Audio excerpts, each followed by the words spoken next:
오늘 이 시간은 알렉산더 대왕과 그가 세웠던 그리스 제국에 대한 성경의 예언이 어떻게 실제 성취되었는지를 살펴보면서 하나님의 말씀이 정말 사실이고 그분께서 오늘 여러분을 초대하고 계신다는 것을 선생님의 말씀드리기 위해서 이 자리에 섰습니다.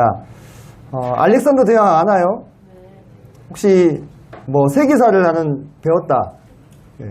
별로. 근데 꼭 세계사를 배워서가 아니어도 알렉산더 대왕에 대해서 한두 번 정도는 들어보셨을 겁니다. 전 세계 역사가들과 전쟁 전략가들이 꼽는 올타임 넘버원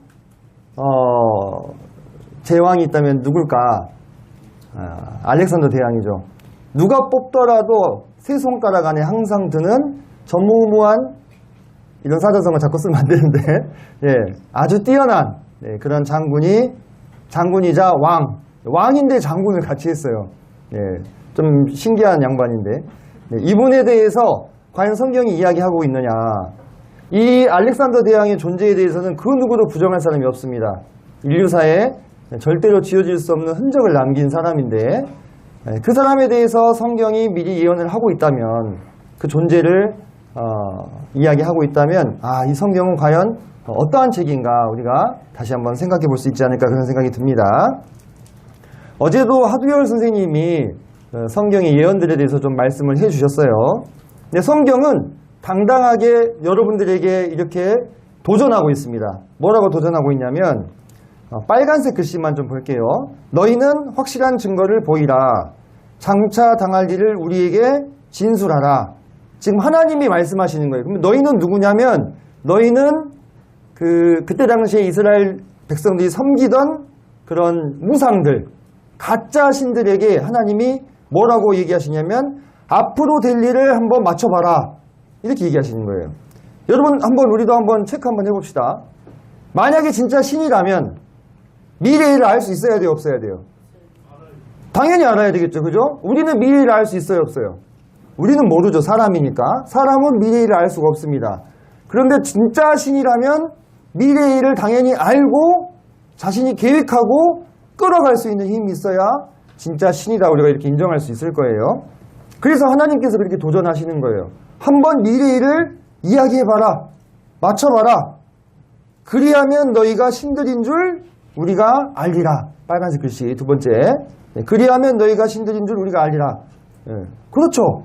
맞죠? 우리도 동의가 되는 것입니다. 정말 여기 앉아있는 친구들 중에 참 많은 숫자가 아빠 엄마가 하나님을 믿고 있기 때문에 나도 크게 선택의 여지 없이 교회를 나오게 되었고 복음을 듣게 되었고 뭐 성경책을 만나게 된 경우가 많을 텐데, 선생님도 그래요.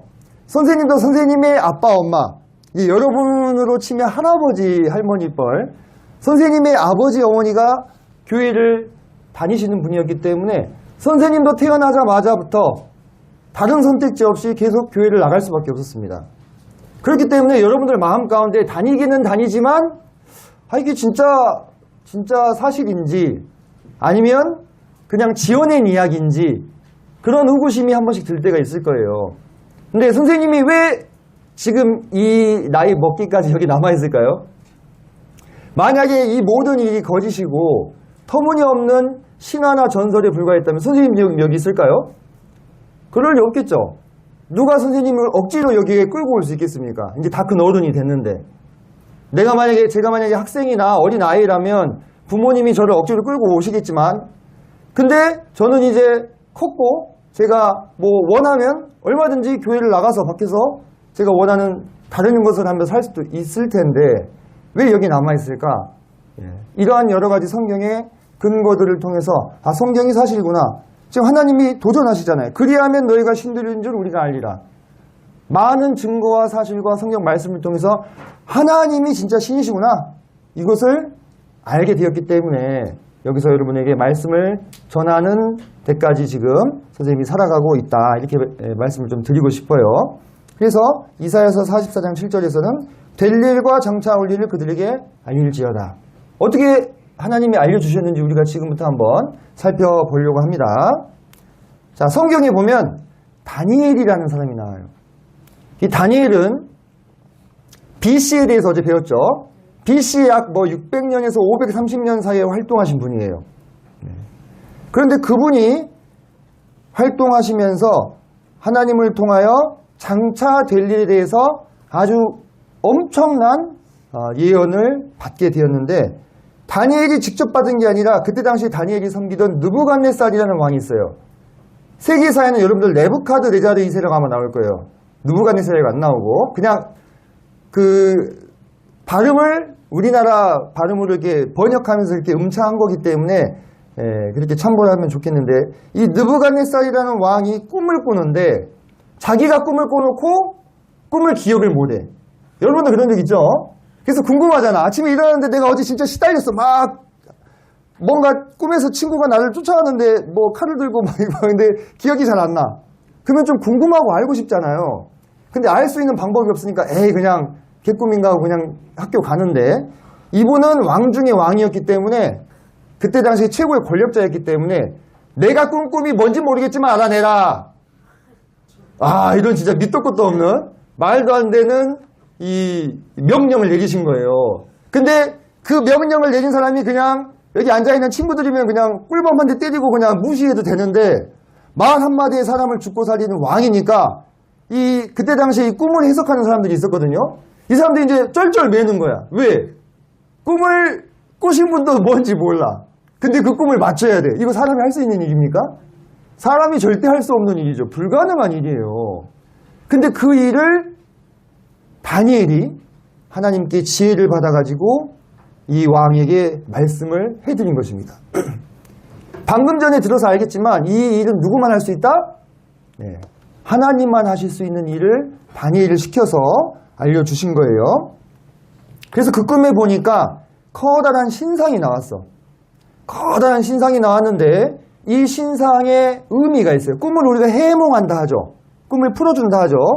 이 신상의 의미가 무엇이냐면 앞으로 장차 될 일, 앞으로 이 세상에 드러나게 될 이 나라들의 역사에 대해서 하나님이 꿈을 통해서 알려주신 거예요. 그때 당시 최고의 제왕이었던 느부갓네살에게 꿈을 꾸게 하시고 잊어버리게 하셨어.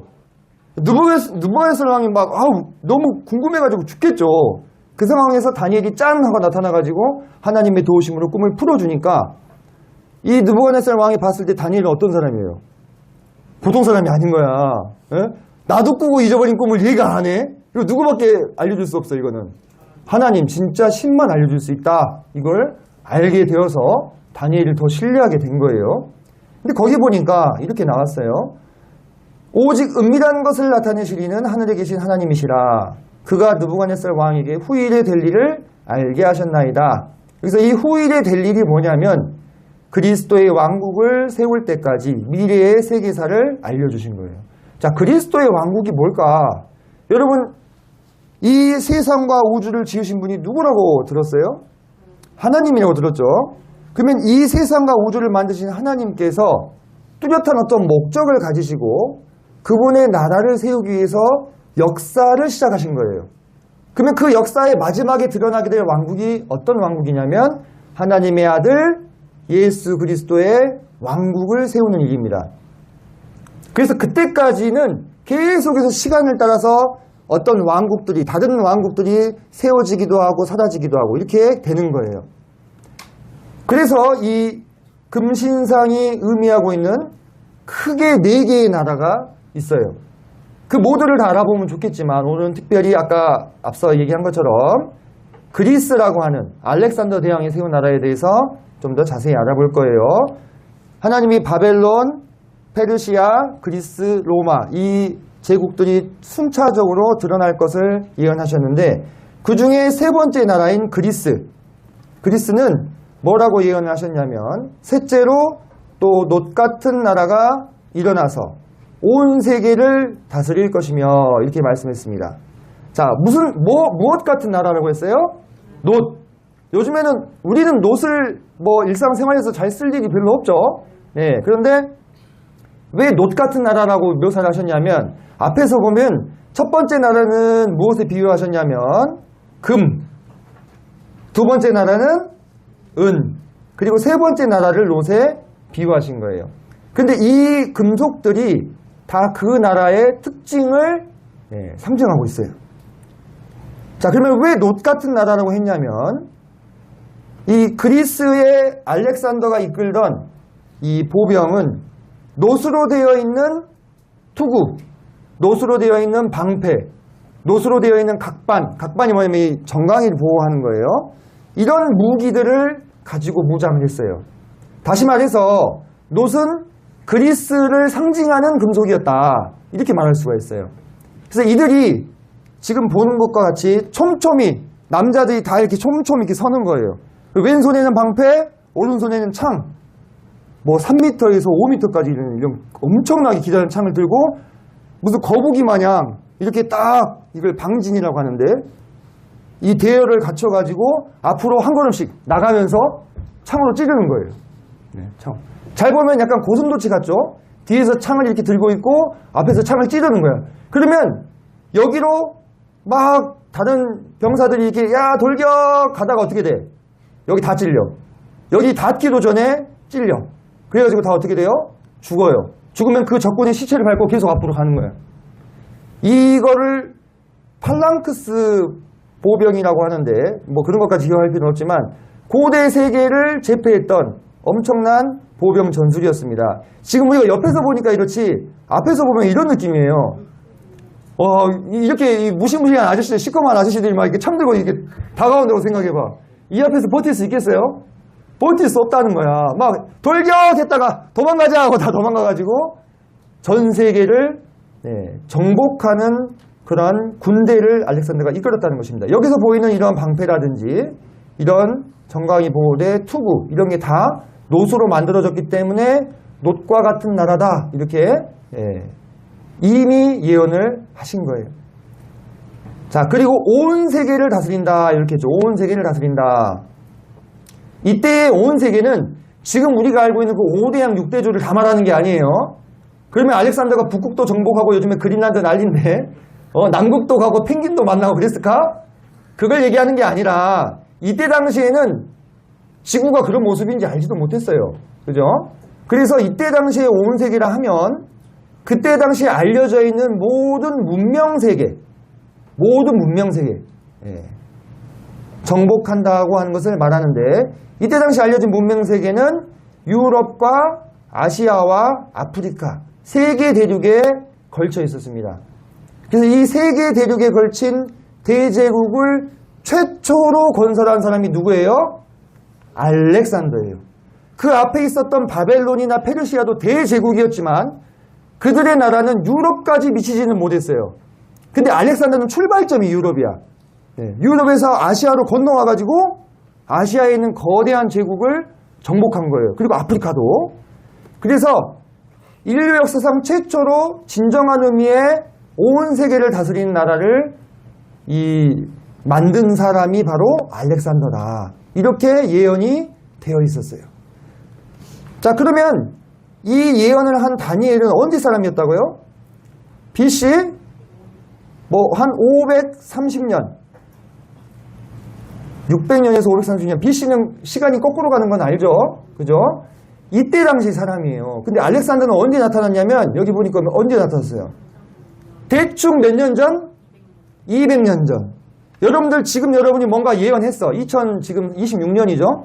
2226년에 이 세상에 나타날 엄청나게 위대한 정치 지도자 또는 군인 그리고 그 사람이 어떤 일을 할 것인지까지 맞출 수 있어요? 불가능하죠. 200년이 뭐야. 이틀 뒤일도 모르는데 우리는. 그죠? 그러니까 하나님의 말씀이 정말로 사실이라면 맨 처음에 하나님 그렇게 도전하셨잖아요. 미리 될 일을 알아봐라, 맞춰봐라, 이야기해봐라. 그러면 네가 진짜 신인 줄 내가 알 수 있을 거다. 이렇게 얘기하신 거예요. 자, 그래서 이 알렉산더 대왕이 원래 왕이 자기 아버지죠. 자기 아버지가 필리포스 2세라는 분인데 이분이 갑자기 돌아가셔요. 그리고 나서 왕이 몇 살이 됐어요? 20살에 왕이 됐어요. 자, 20살에 왕이 된 거는 빨리 된 거예요? 늦게 된 거예요? 늦게 된 거예요? 자, 20살이라는 나이가 어떤 나이인지 선생님이 얘기해 줄게요. 지금 여러분들 되게 되게 여러분들보다 커 보이는 언니 오빠들 고3 이제 수능 보고 지금 열심히 호프집에서 이게 접시 닦기 하고 있는 분들이 나이가 20살이에요. 그분들이 이제 대학교에 가잖아요? 그러면 신입생이 돼가지고 선배들이 전부 모여! 하면은 어김없이 달려가지고 모여가지고 막 뭐 이야기 듣고 그런 나이가 몇 살이다? 20살이다. 그 나이에 뭐가 된 거야? 왕이 됐어, 왕이.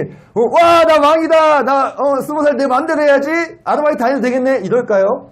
아니지. 20살밖에 안 된 이 어린 왕. 그때 당시에도 어렸어요. 가만둘까? 내가 평범한 대학생이면 아르바이트 하면 되지만 20세의 왕이면 가만히 있어봐라. 20살짜리라고 해볼만 한데? 이 생각을 주변에 있는 나라들이 하는 거야. 왜? 이 자기 아버지인 필리포스 2세가 그때 당시에 주변 국가들을 다 이렇게 제압해 둔 상태였어요. 그 나라들이 자기 아버지는 싸움도 잘하고 나이도 있고 하니까 찍소리 못하고 말을 들었어. 근데 그 아들이 20살의 왕이 됐으니 한번 해볼만 한데? 우리 이번 기회에 한번 해가지고 그리스 전역에서 반란을 일으킨 거예요. 자, 20살인데 왕이 됐는데 왕 되자마자 인생 하직하게 생겼어. 이제 반란군들이 들어오면 얘는 이 알렉산더 왕은 어떻게 되는 거야? 죽어야지. 죽어야 끝나는 게임이야, 이건. 죽어야 끝나. 바로 이제 인생 로그아웃하게 생겼는데 그때 이 알렉산더가 아니 웬걸 20살밖에 안 됐는데 너무 싸움을 잘해. 네. 뭐 좀 타고났나 봐요. 그죠? 그래가지고 천재적인 전술을 펼쳐서 이 병력 싸움에서 제일 중요한 게 뭐예요? 숫자, 그죠? 100명이랑 10명이 싸우면 10명이 이길 수 있어? 절대 안 되는 거잖아요. 그죠? 근데 이 알렉산더 대왕은 이 전술에 능해가지고 자신의 놀라운 전술로 이 그리스 전역의 반란을 제압을 합니다. 전보다 이 알렉산더 대왕이 젊으니까 한번 해볼만 한데 하고 달려들었어. 보통 같으면은 웬만하면 성공을 해야 돼. 20살짜리밖에 안 되는 경험 없는 왕이니까. 근데 상대방이 누구였어? 이 인류사에 한번 나올까 말까 한 천재 전술가였어. 그게 좀 안타까운 일이었지. 그죠? 아이고, 하필 건드렸는데 그런 애였네. 그래가지고 다 이 반란을 제압을 하고 거기서 나는 이제 그리스의 왕으로 등 따뜻하니 편안하게 좀 살아야 되겠다. 가 아니었어. 이 알렉산더 대왕은 처음부터 어떻게 하면 우리 그리스라는 나라를 전 세계를 제패하는 제국으로 세울 것인가? 이거에 대해서 관심이 많은 왕이었어요. 이 사람은 돈도 별로 관심이 없어. 네. 무슨 편안하게 사는 것도 별로 관심이 없어. 오직 자기 스테이크 어디에 몰빵했어요? 정복, 힘에만 다 찍은 거야. 힘캐야. 근데 머리도 좋아. 그러니까 자기 병력들을 이끌고 이 강을 건너서 페르시아 제국이라는 그때 당시 최고의 제국을 정복하러 길을 떠난 거예요. 그냥 자기가 반란군 진압하고 그리스에서만 왕으로 살아도 충분히 편안하게 살 수 있었는데 페르시아 제국을 정복하기 위해서 이 길을 떠나게 됩니다. 그래서 크게 3번의 전투를 통해서 그때 당시 최고의 제국이었던 페르시아 제국을 문을 닫아버려요. 안녕, 이제부터 내가 여기 왕이야 하고 이 3번의 전투로 압도적으로 승리를 거두면서 그 이후에 이 알렉산더 대왕은 거기서 만족하지 못하고 이 사람은 머릿속에 뭐밖에 없다고? 정복하기 위해 태어난 왕입니다. 정복하기 위해서 힘하고 힘에만 다 이 게임 캐릭터로 치자면 능력치를 찍은 왕이야. 그래서 인도까지 쳐들어가요. 근데 그 부하들이 보니까 어때? 왕이 해도 너무한 거야. 왕이시여 이제 좀 그만 좀 하시죠. 그래서 이 부하 장수들의 반대로 어쩔 수 없이 여기서 돌아가게 돼요. 그래가지고 이 마지막 결말도 대단히 뭔가 이 영화 같은 삶을 사신 분이에요. 이 326년에서 얼마 시간 지나지 않아가지고 갑자기 돌아가시게 됩니다. 자, 그럼 조금 더 자세하게 어떻게 이 전쟁을 수행했는지를 우리가 보면 대표적인 전투 하나만 볼게요. 아까 3번의 전투 중에서 2번째 이수스 전투예요. 자, 고대의 역사가들은 60만 명 대 4만 명이 붙었다 이렇게 이야기합니다. 근데 이제 요즘 역사가들은 뭐 20만이었다. 근데 20만도 작은 숫자는 아니죠.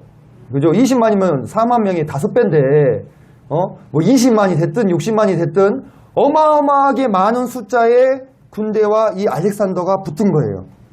자, 여러분 생각해 봅시다. 4만 대 60만이면 몇 대 몇이죠? 1대 15.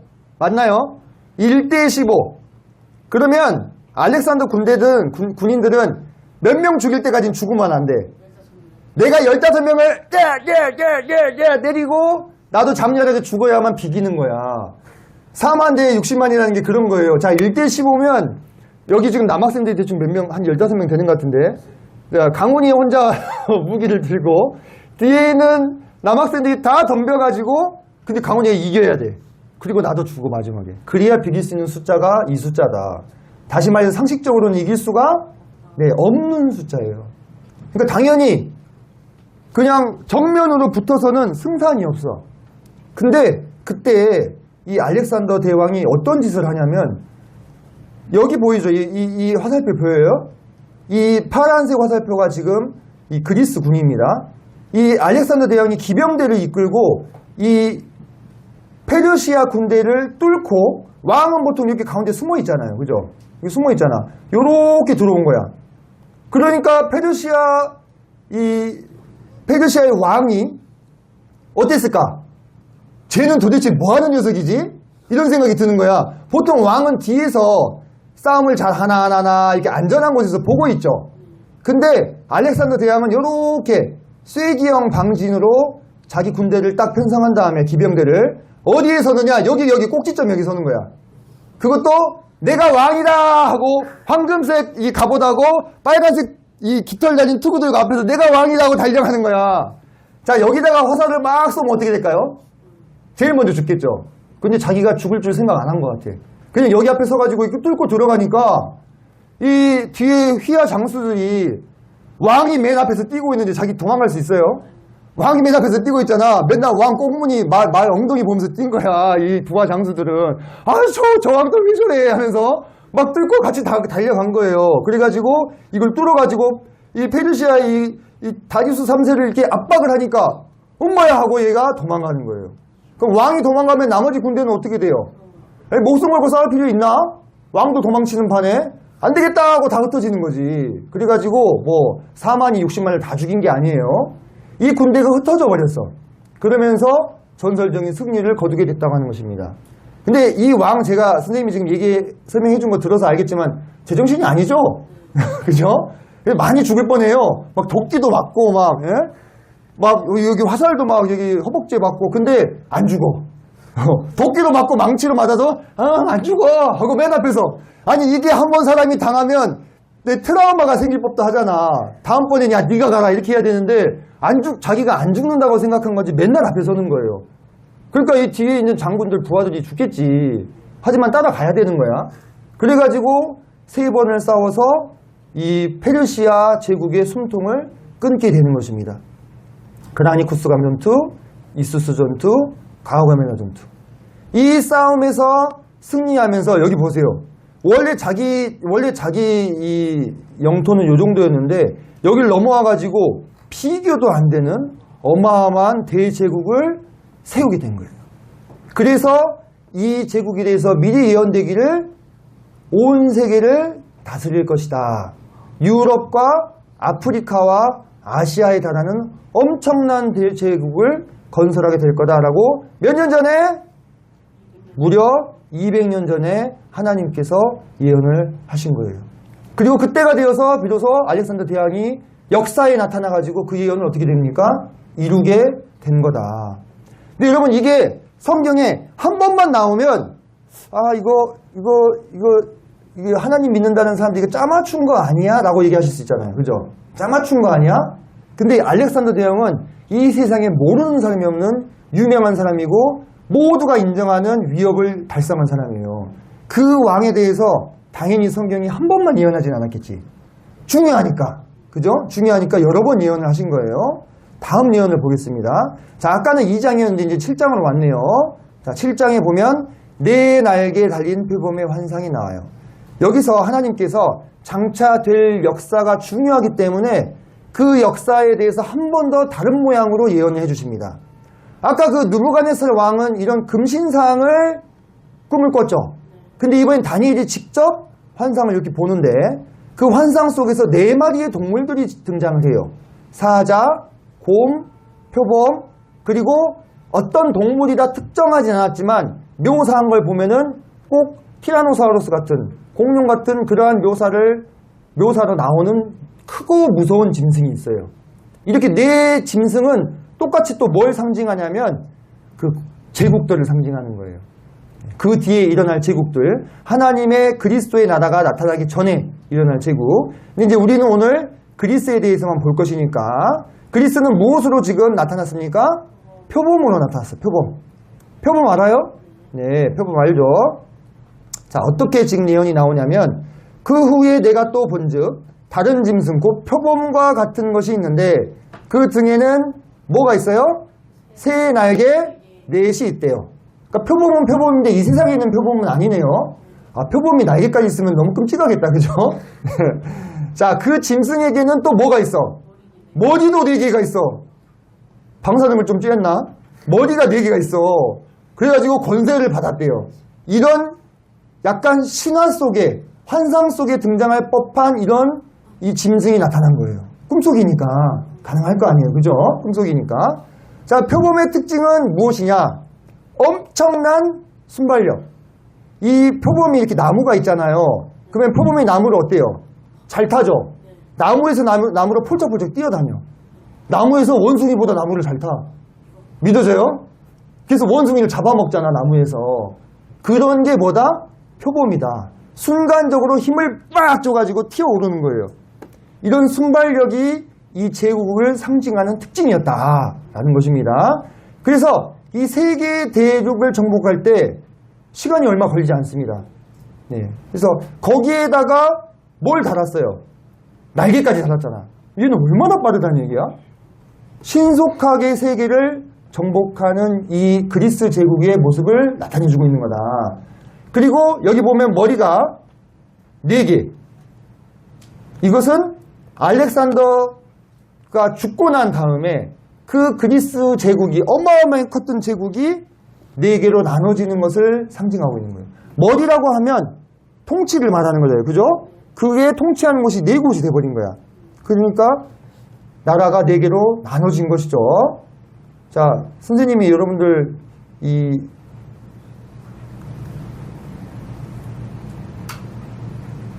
표범을 좀 보여주려고 갖고 왔어요. 자, 표범, 잠깐만요. 소리 나는구나. 지금 나오나요? 네.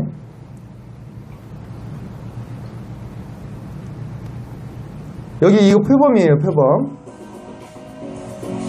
표범이 지금 원숭이 사냥을 하고 있거든요. 여기 원숭이가 있어요, 여기 지금. 원숭이. 마음이 착한 사람만 보여요, 원숭이. 네, 여기 좀 잡았죠, 지금? 네, 여기까지만 보겠습니다. 지금 봤어요? 네, 마음이 착한 우리 친구들은 다 봤을 거야. 자, 화면 오른쪽에 있던 표범이 왼쪽에 점같이 막 오달오달 떨고 있는 원숭이를 잡으려고 어떻게 해? 팍 뛰어가지고 가는 거 봤어요? 아니, 원숭이가 나무에서 잡힐 줄 누가 알았냐고. 예? 원숭이도 어이가 없겠죠, 그죠? 표범이 이렇게 잘 잡더라고, 간식거리로. 예, 원숭이가 쬐끔해가지고 고기가 별로 없잖아요. 이건 간식이야. 이 나무에서 원숭이를 잡을 만큼 이 순발력이 뛰어난 표범으로 묘사가 된 거예요. 그리스 제국이. 그래서 보면, 자, 여러분 지금 여기부터 시작했어요. 마케도니아부터. 여기가 출발. 이제 모험을 떠난 거예요. 알렉산더와 그 친구들이.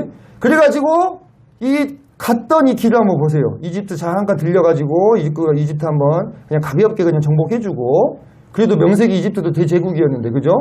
요 길을 따라서, 요렇게, 계속 간 거야, 동쪽으로. 그래가지고 여기서 싸우고, 여기 이제 더 넘어가면 여기부터 이제 인도인데, 이 부하 장수들이 죽겠다고, 제발 좀 그만하자고 해가지고, 돌아오시다가 그대로 돌아가셔버렸죠. 그죠? 네. 근데 이 모든 일을 다 하는 데까지 몇 년이 걸렸느냐? 불과 8년. 여러분 지금 기준으로도요, 요만큼 여행하려면 보통이 아니에요. 뭐 버스 타고 오토바이 타고 배 타고 다녀도 이 길을 여행한다는, 그때 당시에는 뭐 도로가 깔려있던 것도 아니고 뭐 그죠? 트럭이 있었던 것도 아니고 4만 5만 명의 군대를 이끌고 그들이 먹을 물과 양식과 또 무기와 이런 것들을 다 가지고 이 길을 그냥 걸어가는 것만 해도 8년 걸렸을 거야. 근데 싸우면서 정복하면서 이렇게 짧은 시간 안에 세계를 정복을 이루어낸 거예요. 너무 놀랍죠? 사실 되게 놀래야 되는데 이렇게 놀래야 되는데 네, 엄청난 속도로 세계를 정복한 왕이었어요. 전무후무한 왕. 전에도 없었고 후에도 없을 놀라운 속도로 정복을 해내게 됩니다. 자, 그리고 나서 이거는 여러분들 선생님이 이 교과서 사회과 부도에 나온 거 그대로 가지고 온 거예요. 그러니까 뭐 우리 뭐 교회에서 만든 무슨 자료에 나오는 게 아니라 교과서 사회과 부도에 나오는 그대로 가지고 온 건데, 자, 여기 보면은 알렉산더가 갑자기 죽었죠. 갑자기 죽고 나서 여기에 색깔 4개 표시 보여요? 색깔이 다르면 뭐예요? 다른 나라라는 얘기잖아. 지금 이게 몇 개예요? 하나, 둘, 셋, 넷. 4개의 나라로 나뉘어져 버린 거예요. 아까 표범이 머리가 몇 개였다고? 4개. 왜 4개였을까? 3개일 수도 있고 5개일 수도 있잖아. 근데 왜 4개 됐지? 그냥 다니엘이 4개가 좋아서? 아니라는 거예요. 하나님께서 이 알렉산더 대왕이 죽고 난 다음에 그 그리스 제국이 몇 갈래로 나눠질 것인가를 친히 예언으로 보여주신 거예요. 자, 알렉산더 후계자들을 디아도코이라 합니다. 이 디아도코이들이 알렉산더가 죽고 나서 약 20년에 걸쳐서 이 제국을 나눠 먹게 돼요. 이 제국 분할파라고 보이는, 뭐 이름까지는 다 뭐 기억 안 하셔도 좋습니다만, 프톨레미, 카산더, 리시마쿠스, 셀리코스, 이 4명의 장군들이 이 세운 이 나라들이. 그래서 이 제국 유지파인 안티고누스를 하늘로 보내버리고 나머지 4명이서 제국을 4수로 나누어서 통치하게 된다는 것입니다. 우리가 기억해야 될 것은 무엇이다? 여기서 표범이 4개의 머리를 가지고 있었다는 거. 네, 이렇게 하나님께서는 벌써 200년 전에 장차 세계사가 어떻게 진행이 될 것인가에 대해서 예언을 해주셨다는 거예요. 자, 이게 중요한 예언이라고 선생님이 그랬죠. 그래서 하나님께서는 한 번 더 예언을 주세요. 몇 번 주셨어요, 예언을? 네, 뒤에 또 나와요. 3번이 끝이 아니고. 자, 다니엘서 8장에 보면은 이번엔 순양과 순염소의 환상이 나와요. 여기 보니까 다니엘이 어디서 이 환상을 봤는지까지 자세하게 기록을 하고 있어요. 자, 벨사살 왕 제3년에 언제 어디에서 이 예언을 받았는지. 그래서 우리는 그때가 언젠지를 알아요. 자, BC 546년경. 아까 그리스 제국이 330년경에 나타났죠. 그러니까 200년도 더 전에 엘람 지방 수산성에서 이 환상을 보게 되었는데, 자, 거기서 어떤 환상을 보았느냐? 2뿔 가진 순양이 서 있었어요. 양 알죠? 양이 되게 순해 보이죠? 양이 뿔이 있어요. 이렇게 말린 뿔이. 양이 잘 받아. 네. 한번 받으면 또 끝장 보더라고, 애들이. 순이 가는데. 근데 이 순양이 2뿔이 다 길었대요. 그리고 그 중에 한 뿔은 다른 뿔보다 길었고, 긴 것은 나중에 나는 것이더라. 사실 이런 게 다 의미가 있는데, 여기서 다, 이야기를 다 할 수는 없을 것 같아요. 시간 때문에. 근데, 그때 그 순양이 서쪽과 북쪽과 남쪽을 향해서 막 들이받는 거야. 제가 선생님이 아까 그랬잖아요. 얘가 한번 받기 시작하면 어떻게 한다고? 예, 끝장을 본다고. 예, 남쪽, 예, 서쪽, 예, 북쪽, 남쪽으로 막 이렇게 막 받아대는 거예요. 공격을 한다는 이야기죠. 근데 당할 짐승이 아무도 없었대요. 와, 이때 순양이 잘 나갔어. 네. 근데 이 2뿔 가진 순양이 누구인지에 대해서 하나님이 풀어주세요. 곧 메디아와 바사는 페르시아를 말하는 거예요. 한글로 바꾸면서 그냥 바사라고 했는데 페르시아의 왕들을 말한다. 이들이 어떻게 했느냐? 제국을 건설했습니다. 이렇게 엄청나게 커다란 제국을 막 북쪽으로 서쪽으로 남쪽으로 달려받으면서 이 제국을 건설한 거예요. 근데 아무도 이 양을 막을 수가 없었대요. 근데 그러다가 이제 이 순양이 인자를 만났어. 누가 나타나느냐? 순염소가 나타나요. 실제 염소는 양보다 더 잘 받아. 얘들은 보니까 새끼 염소일 때부터 받더라고. 예, 서로 치고받고 싸우더라고. 순염소가 어디서부터 나타났다고? 서쪽에서부터. 온 지면에 두루다니며 다니되 땅에 닿지 아니하며 그 염소의 두 뿔 사이에는 현저한이라는 말은 아주 뚜렷한, 딱 보기에도 진짜 뿔이 어때요? 진짜 무시무시하게 생겼죠. 뭐 하나 작게 생겼죠. 그죠? 그림을 참 잘 그렸어요. 무시무시한 뿔을 달고 나타난 거야. 순양이 땀이 삐질 났겠죠. 쟤는 뭐지? 이렇게. 쟤 좀 불안한데? 이랬는데 얘가 오더니 다짜고짜 어떻게 해, 얘를. 순양을 막 들이받기 시작하는 거야. 예. 분노한 힘으로 그것에게 달려갔다. 근데 이 순양이 이 순염소를 어떻게 해볼 수가 없는 거예요. 근데 여기 보니까 다니엘서 8장 후반절에 보니까 이 염소와 양이 누군지를 다 이야기해 주죠. 털이 많은 순염소는 곧 헬라의 왕이다. 헬라는 그리스를 말하는 것입니다. 그의 두 눈 사이에 있는 큰 뿔은 곧 그 첫째 왕이다. 이렇게 얘기했어요. 자, 첫째 왕이라는 말 때문에 또 딴지를 거는 사람들이 있었어요. 왜냐? 알렉산더 대왕은 마케도니아 왕국의 첫째 왕은 아니었거든요. 자기 아버지도 왕이었잖아. 그죠? 그러면 이 첫째 왕이라는 말은 무슨 의미냐? 이 순염소가 그리스 제국으로 형성되게 만든 첫 번째 왕이다 이 말이에요. 그리스 제국으로. 제국이랑 나라는 좀 다른 거예요. 그죠? 나라가 여러 개가 정복돼야 그게 뭐가 되는 거예요? 제국이 되는 거예요. 이 그리스 제국의 첫 번째 왕, 창시자가 된 거예요. 그래서 이 순양을 들이받기 시작하는데 왜 하필 염소였을까? 뭐 앞에서 나온 사자도 있고 곰도 있고 뭐 표범도 있고 이러는데 왜 염소냐? 이 염소가 바로 이 알렉산더 대왕의 고향이었던 마케도니아의 상징이었다고 합니다. 그래서 이 마케도니아의 수도의 이름이 뭐냐면 아이가인데 이게 헬라어로 염소라는 뜻이에요. 그 여기 보면은 기념 주화에도 뭐가 그려져 있어요? 이거 염소는 보이죠? 이게 말 아닙니다. 여기 보면 이게 뿔이 있어요. 뿔이 이렇게 염소를 기념 주화에 이게 새겼을 만큼 이 마케도니아를 상징하는 이 동물이라고 한다면 염소예요. 그래서 하나님이 그런 상징들을 활용하셔서 예언을 주신 거다. 근데 이 순염소가 서쪽에서부터 여기 이쪽이 서쪽이잖아요. 서양 그렇게 하죠. 서양 그죠? 서쪽에서 동쪽으로 이렇게 쳐들어가는데 이 어때? 다리가 지금 땅에 닿는다. 안다. 슉 날아가지고 이 땅을 다 정복해버린 거야. 슉 날아가지고 온 지면에 두루 다니는데 발이 땅에 안 닿을 정도로. 아까 몇 년 만에? 8년 만에. 세상에. 8년이면 내가 초등학교 다니고 중학교도 채 졸업하기 전인데 세상이 바뀌어 있어. 이렇게 되는 것입니다.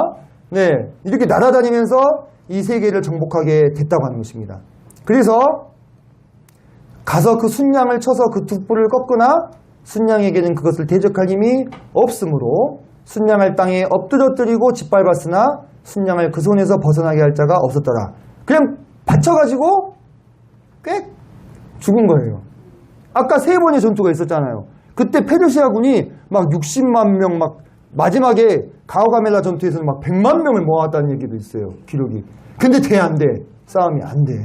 그리고는 이렇게 장렬히 사라져버리고 말게 된 것입니다. 이 상황의 역사적인 상황에 대해서 하나님께서 성경 예언을 통해서 이렇게 말씀을 해 주셨다고 하는 거예요. 근데 여기서도 중요한 게 나와요. 순염소가 스스로 심히 강대하여 가더니 강성할 때에 한참 잘 나갈 때에 그 뿔이 꺾였다. 뿔이 꺾였다는 건 무슨 말일까? 뿔이 갑자기 팍 꺾였다. 이거는 뭔가 큰일이 일어난 거예요. 그죠? 유명한 왕의 죽음이나 제국이 갑자기 망했다. 이런 의미인데 그리고 그 대신에 현저한 뿔, 현저는 아주 뚜렷한이라 했죠. 4개가 하늘 사방을 향하여 났더라. 뿔 4? 아까 어디서 우리가 들은 거랑 약간 겹치는 숫자가 있네요. 표범이 머리가 몇 개였어요? 표범이 머리가 4개였는데 여기서 뿔이 4수로 또 갈라지네. 왜 하필 4개였을까? 이렇게 현저한 뿔이 4수로 갈라지면서 이런 그 부하 장군들이 세웠던 4개의 나라, 카산더, 셀류코스, 프톨레미, 리시마쿠스가 세웠던 4개의 나라로 그 제국이 갈라지게 될 거다라는 것을 이게 중요하기 때문에 2번이나 연속해서 표범의 4머리와 갈라진 4뿔로 보여주고 계셨던 거예요. 예언으로. 자, 사실 여기까지만 들어도 우리는 성경책이 범상한 책이 아니다 이런 생각이 들어야 돼. 몇 년 전에? 200년 전에 하나님께서는 이 인류의 역사를 계속 이끌고 가시는 거예요. 그리스도의 나라가 이 세상에 드러날 때까지 어떤 일들이 있을 것인가에 대해서 자세하게 예언을 해 주셨다는 것입니다. 자, 그런데 다니엘서 11장에 가면은 이 알렉산더 대왕에 대해서도 예언을 해 주십니다. 이 대왕에 대해서도. 참 놀랍죠? 자, 여기 보니까 이게 그 데살로니키라는 곳에 가면은 이 알렉산더 대왕의 이런 동상이 있어요. 근데 거기 보면 이렇게 그 왕에 대해서 이름을 기록해 놨습니다. 근데 이 왕이 어떤 왕이냐? 자, 장차 한 능력 있는 왕이 일어나서 큰 권세로 다스리며 자기 마음대로 행하리라 라고 했죠. 자, 그래서 이 능력 있는 왕의 누구를 말하는 것이냐? 알렉산더 대왕을 말하는 것입니다. 이 이름이 뭐라고 써져 있냐면 그리스어로 알렉산드로스 메가스 이렇게 메가 뭐 들어봤죠? 메가 커피 들어봤죠? 그 무슨 뜻이에요? 엄청 큰 커피 말하는 거야, 그죠? 엄청나게 위대한 뛰어난 이런 분에게 메가스라는 칭호를 붙입니다. 그래서 알렉산드로스 대왕 이런 뜻이에요. 그래서 알렉산더는 원래 알렉산더 3세입니다. 하지만 아무도 알렉산더 3세라고 부르지 않아. 왜? 알렉산더 대왕이라고 하면 다 알아먹으니까 누군지. 그래서 인류 역사상 가장 위대한 정복자이자 영웅으로 인정되는 사람이 바로 이 알렉산더 대왕이다. 근데 그의 운명에 대해서 성경은 미리 예언을 하고 있어요. 그가 강성할 때에 그의 나라가 갈라져서 천하사방에 나누일 것이다. 표범의 네 머리 갈라진 네 뿔 기억하세요. 자, 그런데 그가 갑자기 죽음을 맞게 됩니다. 알렉산더 대왕은 전장에서 죽지 않았어요. 선생님 아까 얘기했죠. 막 도끼도 맞고 망치도 맞는데 안 죽었다고. 그런 걸로 죽음을 당하지 않았어요. 그리고 자, 부하 장수들이 하도 이 보채니까 돌아는 왔지만 돌아와서도 또 무슨 생각하고 있었다고? 네, 정복, 그 이후에 이어질 정복을 계획하고 있었어요. 그런데 갑자기 젊은 나이에 죽었기 때문에 후계자도 당연히 없었어요. 한참 살 거라고 생각했기 때문에. 여기에 대해서 자, 그가 강성할 때에 그의 나라가 갈라져 천하사방에 나누일 것이나 그의 자손에게 돌아가지 않고 자기가 주장하던 권세로도 되지 아니하리니 이는 그 나라가 뽑혀서 다른 사람들에게로 돌아갈 것입니다. 보통 우리가 생각할 때는 왕의 아들이 왕이 되는 게 맞잖아요. 그죠? 그게 당연한 거죠. 근데 이 성경의 예언은 이렇게 강력한 왕인데 자기의 왕권을 자기 자손에게 물려주지 못한다는 거예요. 갑자기 끊어져서 다른 사람들에게 돌아간다고 하는 거예요. 실제 어떤 역사가 있느냐. 우리가 역사를 통해서 검증해 볼 수 있잖아요. 그 알렉산더의 아내 록산나와 아들이 있었어요. 알렉산더 4세라는. 4세가 이제 되었어야 됐죠. 그죠? 근데 이 아들과 록산나는 그 부하 장수인 카산더에 의해서 독살되고 맙니다. 왜? 얘도 자기 나라를 세워야 되니까. 근데 정통성을 가지고 있는 건 누구야? 알렉산더의 아들이겠죠. 그죠? 그러니까 이 알렉산더의 아들을 죽여 없애야 되는 거예요. 그래서 그의 자손에게 돌아가지 못하게 된 것입니다. 그리고 다른 사람들, 아까 선생님이 얘기했던 디아도코이, 이 알렉산더 왕의 아주 유력한 부하 장수들에게로 돌아가 버리고 말았다는 거예요. 성경 말씀은 이렇게 거듭해서 장차될 세계사와 역사에 대해서 미리 200년 전에, 뭐 한 20년 전도 아니고 200년 전에 예언을 하신 것입니다. 이 증거들이 우리에게 무엇을 말하는가? 자, 예언의 기록과 성취의 의의가 어디에 있는가? 자, 그것은 예언의 말씀이 하나님으로부터 온 것이며 그 내용이 확실하고 문자 그대로 성취될 것을 거듭해서 강조하는 거예요. 선생님은 다니엘서를 대단히 좋아하는데 선생님이 제일 좋아하는 성경입니다. 정말 문자 그대로 행간, 문장 그대로 이 세기사에서 이 성취가 되는 것들을 보면서 소름이 돋아요. 소름이. 선생님이 여기서 다뤄주는 것은 극히 일부예요. 다니엘서에. 극히 일부입니다. 그 뒤에 정말 문장별로 이 성취되는 것들을 보면서 소름이 돋습니다.